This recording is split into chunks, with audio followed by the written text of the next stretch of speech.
exactly did I purchase this 2018 Ford Mustang EcoBoost? I'm yet to post a review of the Mustang, and I really wanted to share my thoughts and reasoning as to why I purchased it. So this video is really going to be more than just a review of the car. It's going to include more of a personal touch and perspective.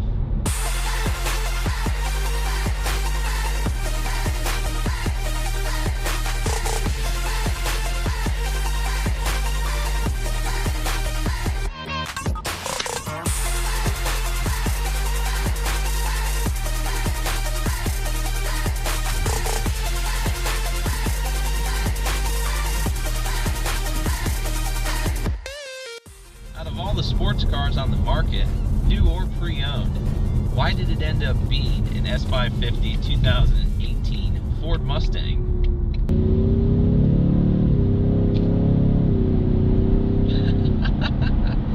That's why.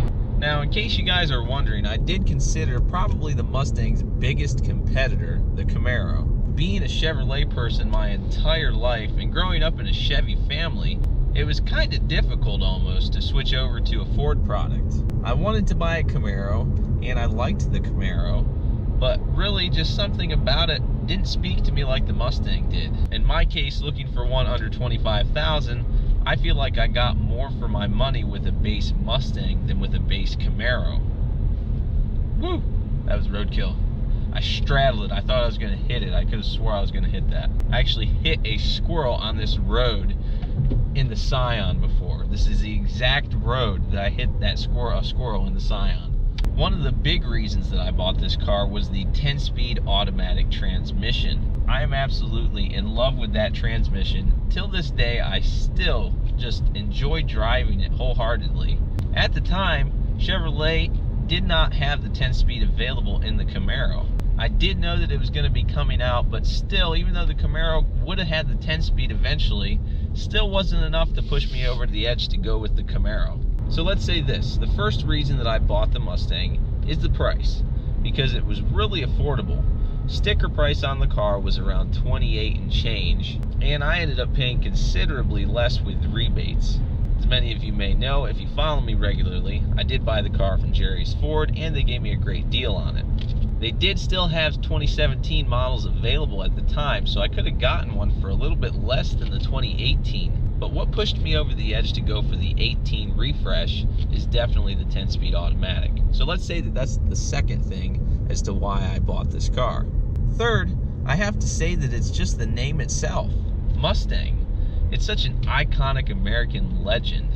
I remember growing up, my father had a 1973 Ford Mustang convertible, white with a black stripe, black leather interior, and really I have to say that that's where my passion and interest in the Mustang started. At just a young age, going for Sunday drives in that car, taking it out for ice cream, and just creating memories with family that are priceless. Now, to tell you guys the truth, I've put the car in sport mode maybe twice. My Mustang does not have the performance pack. If there's one thing I would change about the car, it's the performance pack, because that does make a huge difference in the driving experience.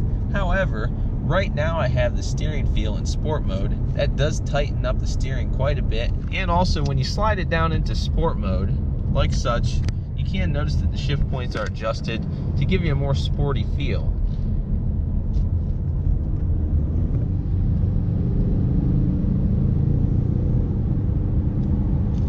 And you can also operate the paddle shifters when it is in sport mode. Like I said, I really don't put the car in sport mode. That right there was maybe the third time that I put it in sport mode, and it was just for the camera. Overall, I babied the car and don't horse it. I enjoy driving it for what it is. In my opinion, I don't always have to horse it and gas it around because I know what it's capable of, even though sometimes it is fun to get on it a little bit. A lot of sports cars can be cramped and crowded. The Mustang here doesn't really feel that way when I'm sitting inside it. Inside the Camaro, I did feel somewhat cramped and crowded. I just wasn't really comfortable like I am in the Mustang. The next reason that pushed me to go for the Mustang is definitely the styling. For the price that you pay for the base EcoBoost Mustang, you really get high-class styling. Styling that really would pertain to a much more expensive sports car. In my opinion, the 2018 refresh really capitalizes on that. So here it is. The sun is shining brightly on the beautiful ruby red exterior today. And I have to say, ruby red is my favorite color on the Mustang. That's why I bought this particular model, this color, because I love the shine that the ruby red has. It's definitely hard to choose between all the colors that the Mustang offers though. Now, for those of you that saw the car with the 17-inch alloy wheels and you don't know that I purchased the upgraded wheels, these are 19-inch performance pack wheels riding on Michelin Pilot Sport S tires.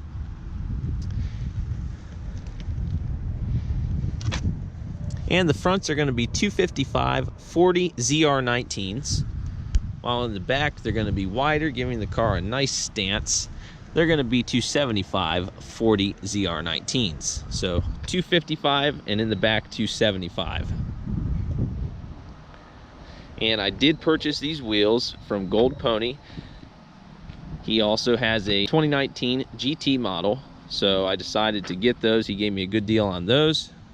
Thanks again to him. Starting at the face of the car, let's go ahead and get this key fob out here. They did redesign the key fob in 2018, gave it a more boxy look versus the rounded style. If you push the lock button once, it locks all the doors, both the doors. Push it twice, sets the alarm with the horn beep. Press the unlock once, does the driver's. Press it twice, unlocks the passengers. Up front, it does have fog lights, LED headlights. Got your traditional Mustang pony in the center, and I am considering probably not going to black it out. I think it'd be pretty unique if I do the custom pony thing through Ford's website and get a matching ruby red pony. That'd be something that you don't see too often. Also up here are your hood scoops, very aggressive styling on the hood.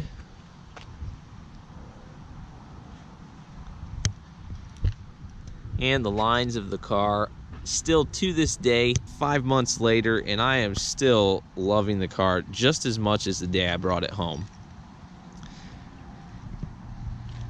The last time I took it out was probably about 2 weeks ago, and that was to wash it. So really any dirt that you see on it is just from sitting in the garage. Coming out to the back, I do have dual chrome exhaust tips, dual exhaust. And many of you know my custom e-car guy tag, your backup camera. And I'm gonna be making a video of things that I didn't know, not just necessarily things that you don't know about the Mustang, but I'm gonna do it in a different perspective. I'm gonna be doing a video called Things I Did Not Know About My Mustang When I Bought It. So basically what I'm gonna do is just show you things that when I bought the car, I had no clue where they were or that they even existed. There are a few things like that, so that'll make for an interesting video. Not gonna go in depth with that right now, but I did not know when I bought the car that the trunk release was down there. The previous models that I had seen, the trunk release is up here, so Ford moved it down there. And I guess that's a better idea because it's down here out of the way and it's not as big and bulky. And it's not really a bulky button, but it's not kind of out of place up there. Trunk, I do keep some stuff back here, as you can see. I do keep the window sticker in here. I did frame it. You can see the options that came with the car and the total MSRP of $28,470. I did get, like I said, a great deal from Jerry's Ford in Leesburg, Virginia. Got quite a bit off of that price. I have added my Eli Your Car Guy Instagram and YouTube decals to it. Also a little Ford decal there, an Apple decal, and GoPro. Basically just the products that I use most. When I bought the car, I didn't have any intentions of doing any modifications. Now I have these wheels, so that's considered an upgrade. They are still factory Ford wheels, so it's not really a mod, so to speak, but I'd say it's more of an upgrade.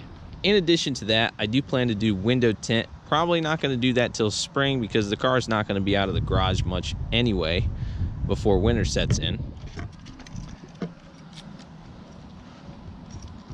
Let's go ahead and step inside and fire it up. The smart key access is something that I really enjoy about the vehicle. All you have to do is just lock the car, place the key fob inside your pocket, walk up to the vehicle, place your hand behind the door handle, and it unlocks. When you get out of the vehicle, all you have to do is just press those 4 lines and it locks the vehicle. Very convenient feature. All auto front windows, power locks, windows and mirrors, of course. Chrome interior door handles, chrome handles on each side.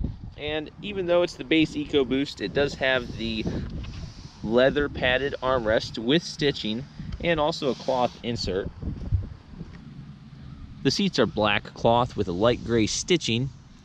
Also, Mustang is embroidered into the seats on both sides. A nice upgrade for the 2018 model year.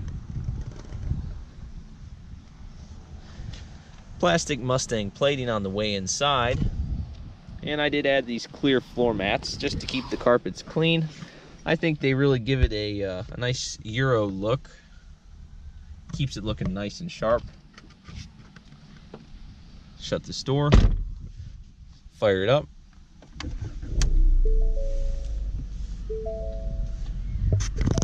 And you can see it is sitting at 1,430 miles right now.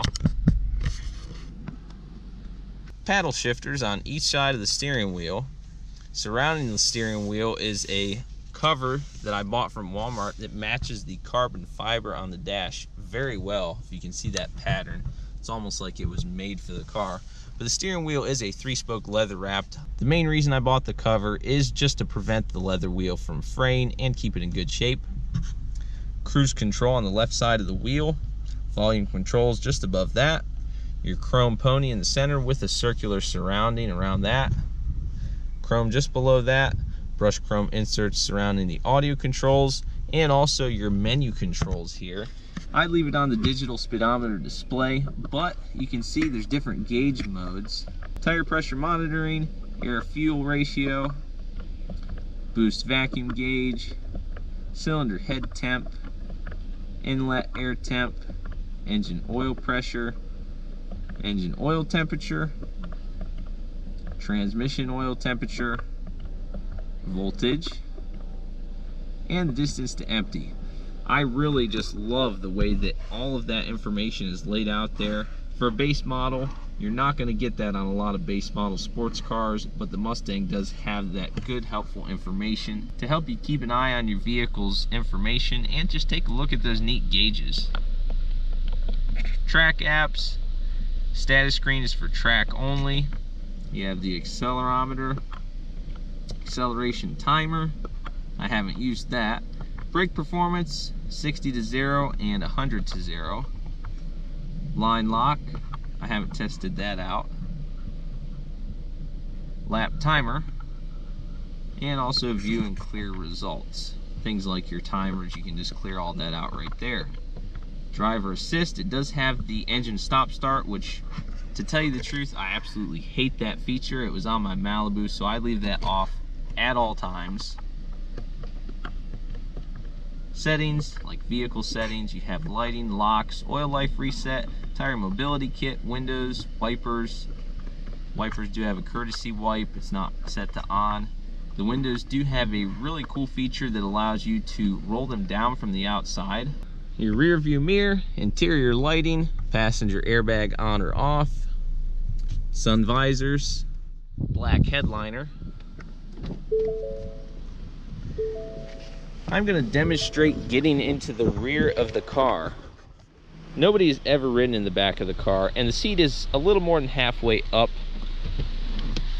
All you have to do to get into the rear is just pull that handle and just step right in. And if the driver, or myself, if whoever's driving the vehicle, nobody drives this car but me, let's just keep that clear. If whoever was driving the vehicle, if I was driving the vehicle, if you were riding with me, let's say it this way, if you were riding with me while I was driving the car that I drive that nobody else drives, and you were sitting behind me, you would have a decent amount of legroom if you were around 5'8" like myself. You can see here that I have around 6 inches of legroom, And the headroom it's sports car-ish. I mean, if I sit back all the way, I'll just tell you the truth, I'm not gonna try to puff it up to be something that it's not. I'm sitting, you can see my position, I'm sitting all the way up and my head is hitting the window. So I do kind of have to crouch a little bit and put my legs forward, and it's a sports car though. It's not meant for rear interior space, even though that is a plus. I can't even fit my fist, barely fit my fist in there. It's a tight squeeze for my fist with the seat all the way back. But I'm not gonna hate on rear legroom, and I don't hate on rear legroom in any sports car because sports cars just aren't made for rear legroom. And that is beeping to let me know that I've left the car. Key fob is in my pocket. Many of you may know that.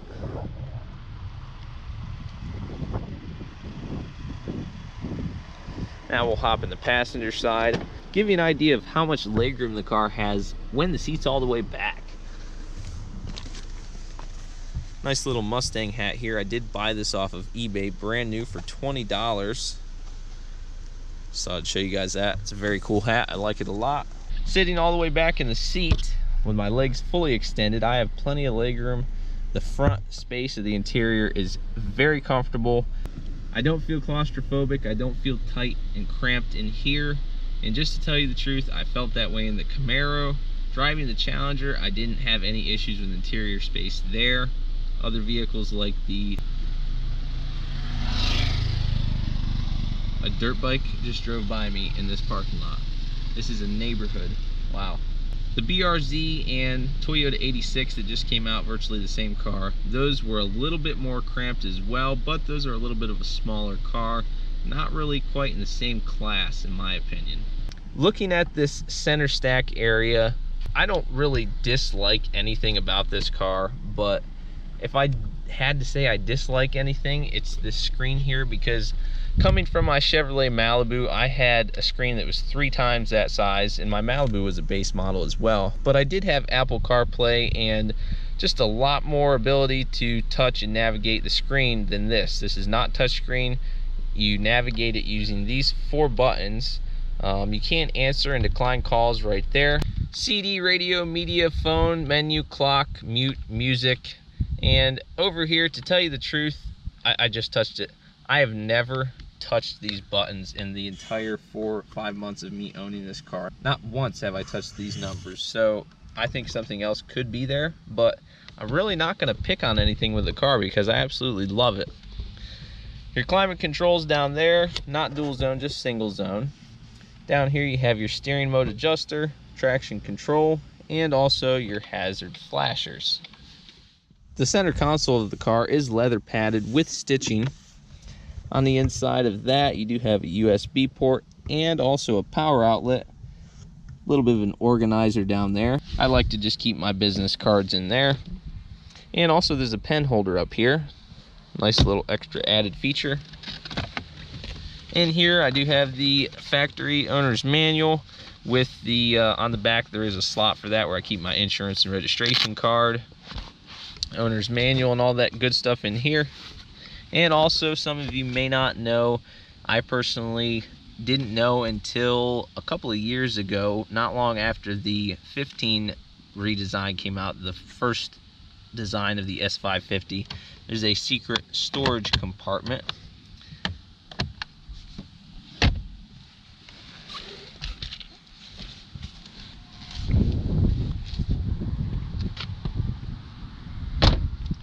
Now let's go ahead and take a look under the hood at the 2.3 liter EcoBoost 4-cylinder engine.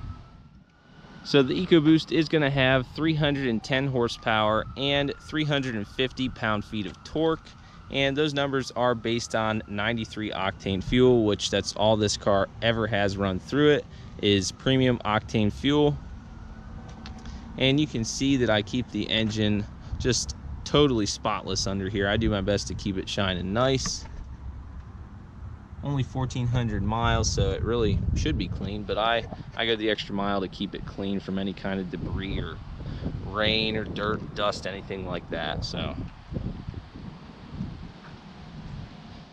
as we've already covered, paired to that engine is the 10-speed automatic transmission. Probably my favorite thing about the car.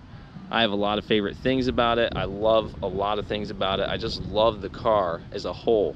But the 10-speed automatic makes it just an absolute blast to drive. So there you go, guys.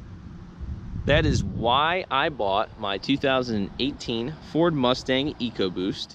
This video clearly explains my perspective as to why I decided to go ahead and pull the trigger on this car. And it also serves as a review of the car. Thanks so much for watching. I hope you all enjoyed this video. Turn on notifications so you don't miss any videos if you haven't already. And also, subscribe today if you haven't already.